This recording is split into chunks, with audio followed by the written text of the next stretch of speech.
When my boss said, you have to go and do a story on Odemira, I thought, photographing storks at Cabo Sardão?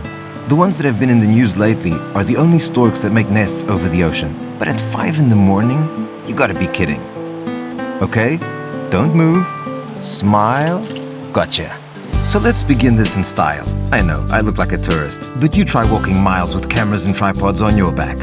This is me looking cooler already on the Mira River. Anke, a German woman, tells me about the otters on the river, the most well-preserved in all of Europe. I know it's difficult to spot them, much less photograph them. I didn't see them, but trust me, they're there. Next stop, Ribeira do Turgal. They tell me it's a magical spot, a microcosm of energy and tranquility. Another world. Here it is, Big das Pias. It looks like we're not the only ones to have discovered the secret. Best make the most of it, guys. From here, I'm going to the beach, Praia da Amália. That's Amália Rodrigues, our greatest fado singer. They tell me it's the most beautiful beach in the Alentejo. Definitely worth checking out. I'd never been to the beach where Amália spent her holidays, but you can see why she chose it. I think even I could write a fado about this. Praia da Amália. I'm taking you with me. And how about when I met Chica? That made my day. Imagine a woman of her age fishing from the rocks, day and night, whatever the hour.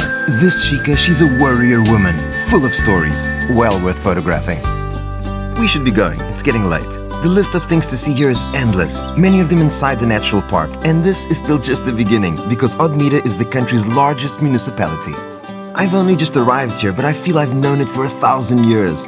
Wasn't it Fernando Pessoa who said, the best way to travel is to feel? Well, I guess I still have a long way to go. Getting to know Odemira on the job really isn't bad, but it must be even better to come here as a tourist. The truth is that Odemira has so many great places to stay, with an atmosphere that's relaxed and friendly. Some of them have already won international prizes. Now I have to take some photos of the fishing harbor. Maybe I'll catch some fish arriving. No sooner said than done. Do you see the size of that sea bass?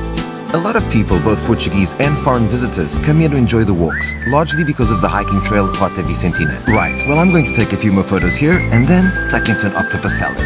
And who doesn't know Zambujeira do Mar? Audience, let me introduce you to Zambujeira. Zambujeira, this is my audience. I'm just going over there to charge up my batteries and I'll be back in time to see the sun dropping into the sea. See you in a bit. I'm Zambujing.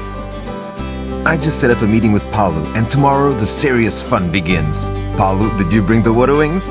Lucky or unlucky, today the sea is flat. But for someone whose surfboard has been gathering dust, the small waves suit me just fine, so I don't need to make a fool of myself.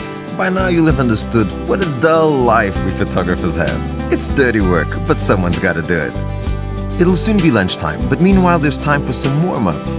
Rita has some really fine aguardente. How could I say no? What luck. Photographing food at lunchtime. Hope there's some left over after the shoot. I must get moving, otherwise I'm going to put on a ton this week.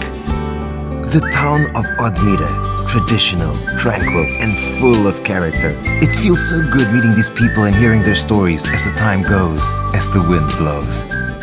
I take some cheese for my journey. I eat one here and keep another for the road. And how about a kilo of bread? Let's have a taste. Delicious. In the middle of this setting of tradition, ancestral knowledge, it's surprising to find that a vision of the future also exists. This farm is one of the largest producers of tomatoes in Portugal. It's an investment worth millions. But there you go. To export, you need a lot of courage. The same with the lettuces, rockets, and closer and more distant cousins, even the grass for big stadiums. From here they export to all over Europe, America, and even Russia. I'm amazed by it all. This has really been an adventure. No more work today. Don't tell the boss I'm here. To wake up in the silence with a view like this, who could feel like working? This sitting here with horses looks like a scene from a film, which reminds me, the other day I met some animals that look more like bison, Cobalt and Van Damme, a pair of limousine bulls. Foolishly, I happen to be wearing a red sweater. Hey, nice bull. I've done more miles than they do in the tour of Portugal, but this really is an amazing sight. I'm really getting into this. I wasn't expecting to find myself in this tranquil, simple, wild, breathtaking Alentejo. For someone who only knew Zambujeira do Mar and Vila Nova de Mil Fontes, the municipality of Odemira has been a big surprise. Frank was my guide to the world of birdwatching, and I never imagined fixing my lenses on such special moments. Unique. How could I ever leave? Unless it's to try one more delicacy. Something simple, crabs, and percebes, who's barnacles. Some people call them percebes, which means you understand. Well, do you? All this is an ode to the gods. The sun, the people, the smiles, stories and emotions that remain fixed on the retina. For anyone embarking on the journey between coast and countryside, Odemira is a revelation, and I experienced it.